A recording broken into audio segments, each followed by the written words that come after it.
Realidades, una guía práctica y aplicable para resolver las múltiples exigencias de la vida desde una perspectiva bíblica. Con nosotros, René Peñalba.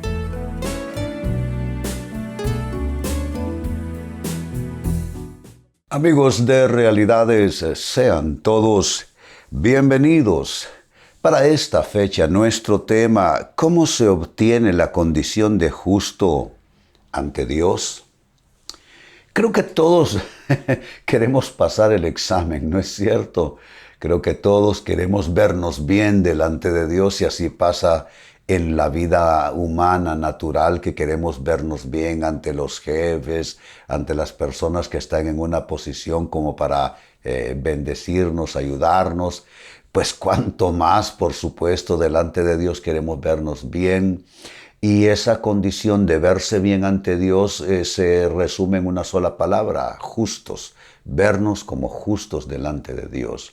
A veces pensamos que es a base de una cosa o a base de la otra, y como que no estamos del todo enterados cómo esto puede suceder. Pues bueno, este es un buen tema para hoy: cómo se obtiene la condición de justo ante Dios. En la carta a los Romanos, capítulo 3, verso 24, Pablo escribe: sin embargo, Dios nos declara justos gratuita y bondadosamente por medio de Cristo Jesús, quien nos liberó del castigo de nuestros pecados. Aquí hay tres elementos que constituyen el versículo leído. Lo primero es cómo Dios nos declara justos. ¿Es por obras? ¿Es por hacer peregrinaciones a lugares sagrados? ¿Es por hacer alguna clase de autoflagelación? ¿A base de qué se obtiene esa condición? Pues el texto dice que Dios nos declara justos gratuita y bondadosamente. Eso significa que para declararnos justos necesitamos la ayuda de Dios y nos la concede en ese bondadoso corazón que nos da esa condición de justos gratuitamente. Pero en segundo término nos dice cuál es el medio. Dice, nos declara justos gratuita y bondadosamente por medio de Cristo Jesús. Jesús es el único camino realmente, la única opción, la única alternativa que tenemos ante esa necesidad de ser vistos como justos delante de Dios. No es de otra manera, no es por obras. Porque, amigos, si fuese por obras, entonces nos gloriaríamos en esas obras, pero no es por obras para que nadie se gloríe. Y el tercer elemento aquí es cómo Cristo nos declara justos. Dice, quien nos liberó del castigo de nuestros pecados. Entonces, Dios nos declara justos por bondad, por amor, por misericordia, gratuitamente. El medio, el mecanismo es Cristo. ¿Y cómo se constituye ese mecanismo? Perdón de nuestros pecados, y ese perdón se obtuvo mediante el sacrificio expiatorio, sacrificial en la cruz. Linda escritura, por cierto. Pues con ella de base trabajemos con la pregunta, porque hay que ampliar esto, ¿no? Ya está hecha toda la base. Es gratuito por la bondad de Dios, el medio es Cristo y la acción que lo posibilita es libertad y perdón por nuestros pecados. Pero aparte de eso, hay otras cosas que pudiéramos nosotros proponer como para complementar, ya no en razón de Dios, ahí está todo, pero en razón nuestra, ¿no? De qué otra manera nosotros podemos también trabajar una actitud en nuestro corazón que sea acorde a todo eso recibido por Dios. Así es que la pregunta es, ¿cómo se obtiene la condición de justo ante Dios? Primera respuesta, unidad cristiana. Unidad cristiana. Hay personas, y ahí hay una gran contradicción, lo anticipo, hay personas que reciben de Cristo el perdón, que entran en la vida cristiana, que se dan cuenta que no es por obras, que es por fe. Eso es así, hacia arriba están perfectamente bien. Lo entienden todo, lo han recibido bien de Dios, pero tienen problema aquí, mire, a nivel horizontal. Se están llevando muy bien con Dios, pero muy mal con quienes les rodean. Por eso hablo de unidad cristiana. La persona evidencia su condición de salva y la persona evidencia su condición de discípulo de Cristo cuando puede caminar en amor y en unidad con otros. ¿Qué es lo que dice la oración sacerdotal de Juan 17? Dice que así el mundo conocerá que somos sus discípulos si nos amamos los unos a los otros. Entonces esos cristianos peleoneros, criticones, que se pelean hasta con su sombra, les da de teólogos para andar examinando las teologías, las doctrinas de otros, critican el culto, critican lo que se dice, critican lo que se hace, critican al pastor, critican a la iglesia, critican al hermano. Ya eso hay que cortarlo, porque eso está, yo digo, eclipsando el testimonio de esta persona.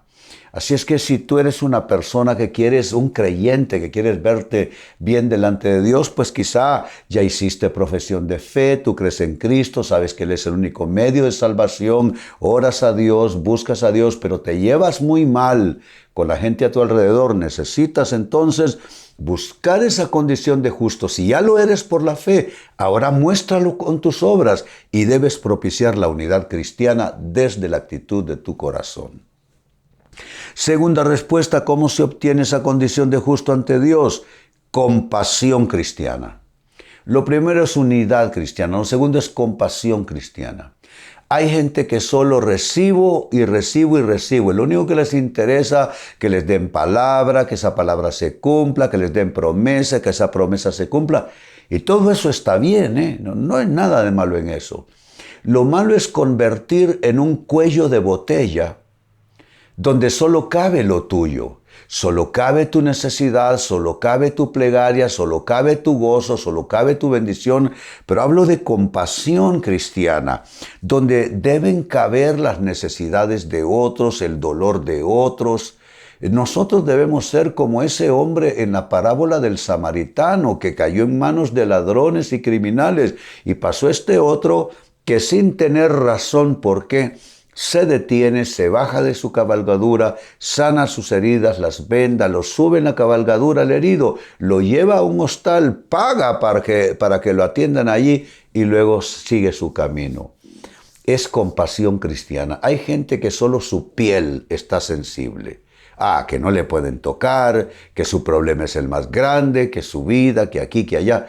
Pero debemos aprender a tener empatía, meternos en la piel ajena también y sentir compasión. La compasión nos mueve a ayudar, la compasión nos mueve a hacernos solidarios, la compasión nos mueve a compartir de lo que tenemos, porque no todo lo que Dios nos provee debe quedarse con nosotros. Hay una parte, hay una proporción de lo que Dios nos da que es para ayudar a alguien que está más desamparado, a alguien que está más necesitado con nosotros, en fin.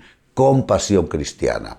Entonces, ve, amigo, amiga, capitalizando esto. Lo primero es unidad cristiana. Tienes que tener mejor actitud con otros creyentes e iglesias. Y dos, tienes que asumir también compasión cristiana, acordarte que no solo tú cuentas, hay otros alrededor tuyo.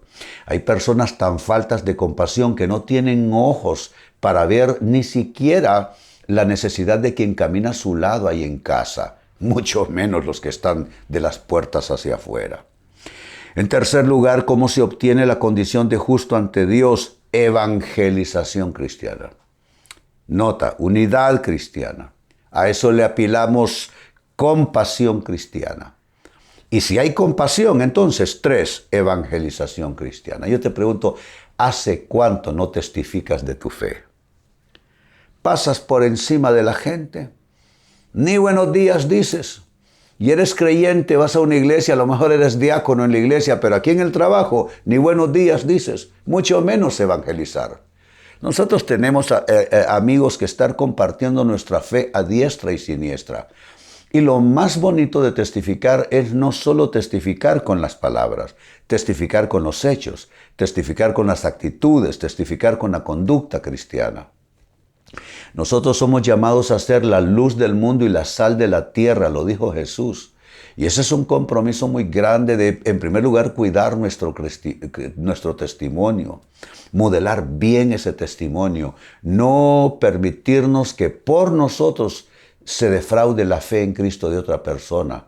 No es posible que alguien diga, me voy de la iglesia porque este cristiano hizo así, así, o actúa de esta otra manera. Al contrario, el testimonio debe ser, yo vine a la iglesia porque mi vecino, porque mi compañero, porque mi familiar tiene una vida que se denota una nueva vida en Cristo Jesús. ¿Se dan cuenta? Pero sí que hay que evangelizar, el mundo está mal, y necesitamos nosotros compartir nuestra fe y evangelizar por donde quiera que estemos. Entonces, evangelización cristiana. Y sigo sumando, ¿de qué otra manera se obtiene la condición de justo ante Dios? Intercesión cristiana. Entonces, aquí está ya todo el resumen de esto. Unidad cristiana. Comienzas con tu actitud. No puedes amar al inconverso si no amas al hermano en la fe. Unidad cristiana. Compasión cristiana. Meterte en la piel del otro. 3. Evangelización cristiana. Eres sal, eres luz. Y ahora intercesión cristiana. La intercesión es básicamente oración. Orar por otros, no solo orar por ti. Pedir por otros, no solo pedir por ti. Donde encontramos la imagen del gran intercesor en la Biblia es el patriarca Abraham, rogando a Dios por la no destrucción de las ciudades pervertidas Sodoma y Gomorra. Pervertidas moral, sexualmente, un desastre. Bueno, Sodoma y Gomorra están ejemplificadas hoy día con lo que pasa en todas las naciones del mundo, donde hay un desenfreno total. Los gobiernos, que son gobiernos que van derecho al infierno, legislan a favor de toda una cultura pervertida, antidios, antibiblia, anticristianismo, que está sumiendo al planeta Tierra en una hoguera donde todos serán consumidos. Triste tener que decirlo, pero es la verdad. Pues necesitamos intercesores. Pues volviendo sobre mis palabras, el patriarca Abraham es la imagen del intercesor. Pidiéndole a Dios, negociando con Dios, pero si hubieran tantos justos, ¿verdad que no destruirías? Pero si hubiesen tantos, y así va, lastimosamente no va subiendo números, va bajando. ¿Y por qué Sodoma y Gomorra se destruyó? Porque no habían suficientes justos. Lo único que Dios hizo fue, al poquito que había una sola familia, el sobrino de Abraham, Lot, con su familia inmediata, esos fueron los únicos. Esos fueron los únicos. Ni siquiera las parejas de sus hijas. Entonces necesitamos entrar en ese espíritu de intercesión que nos muestra el patriarca Abraham y pedir por familiares, pedir por hijos, por esposos, por esposas, por padres, por tíos, pedir por vecinos, pedir por compañeros de trabajo, pedir por gobernantes, pedir por hermanos en la fe que necesitan nuestra oración, interceder. Y vuelvo sobre la pregunta, y no estoy para molestarte, sino más bien para de pronto ayudarte a ver algo que no has visto. ¿Hace cuánto no eres un intercesor para otros? Te pasas horas orando solo por lo tuyo, en tu lista solo tú cabes. Pero ¿por qué no hacer caber a otros en tu lista y volverte un intercesor para esas personas? ¿No te parece? Que el Señor nos ayude a convertirnos en intercesores a favor de otros. Pues vuelvo al texto inicial, Romanos 3:24. Sin embargo, dice Pablo, Dios nos declara justos, y es nuestro tema, lo hace 1, gratuita y bondadosamente. Número 2, por medio de Cristo Jesús. Y número 3, quien nos liberó del castigo de nuestros pecados. Nos dice con qué actitud Dios lo hace gratuitamente por amor. El medio es Cristo y la acción salvífica y redentora es que Él pagó el precio por nuestros pecados. Aparte de eso, ¿qué más nos toca a nosotros hacer? No por obras, pero como dice la palabra, que Dios nos salvó por gracia, no por obras, pero para obras que Él preparó de antemano. ¿Qué es lo que Dios pide de nosotros para seguir manteniéndonos así como justos ante Dios? Él pide 1, de nosotros, unidad cristiana. Te tenemos nosotros que tener una actitud limpia, sana, santificada respecto a nuestros hermanos en la fe, iglesias, ministerios, cristianos, pastores, todo. Caminar en unidad, no en crítica ministerial, no en crítica ni rechazo eclesial. Dos, compasión cristiana. No solo tú cuentas, no solo yo cuento, no solo a ti te duele, no solo a mí me duele, no solo tú quieres recibir, no solo yo quiero recibir. Hay gente alrededor nuestro y debemos nosotros sentir compasión por ello. Es más, que Dios nos utilice para ayudar, bendecir, fortalecer, proveer incluso a personas que lo necesitan. 3, evangelización cristiana. Somos sal, somos luz. Es una obligación que testifiquemos de nuestra fe día y noche en todo lugar. Y número 4, intercesión cristiana. Se requiere urgentemente intercesores en estos días tan duros por los que atraviesa la humanidad. Pues bien, amigos, con esto cierro el tema. De igual manera me despido y les recuerdo que nuestro enfoque de hoy ha sido titulado ¿Cómo se obtiene la condición de justo ante Dios? Hemos presentado Realidades con René Peñalba. Puede escuchar y descargar este u otro programa en renépenalba.net.